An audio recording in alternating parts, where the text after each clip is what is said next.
শিক্ষা সংক্রান্ত গুরুত্বপূর্ণ আপডেট পেতে অবশ্যই চ্যানেলটিকে সাবস্ক্রাইব করুন, পাশে থাকা বেল আইকনটিতে অবশ্যই ক্লিক করুন।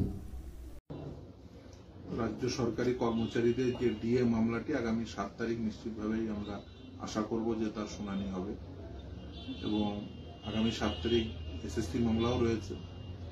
সিনিয়র অ্যাডভোকেট বিকাশ রঞ্জন ভট্টাচার্য তিনি থাকবেন, আমিও থাকবো।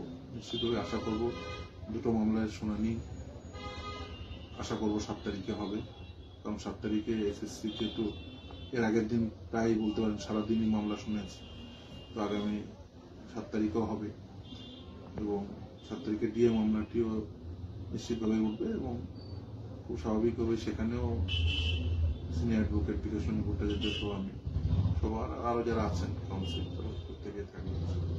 আশা করবো ম্যাটারটি সেদিন শুনানি হবে।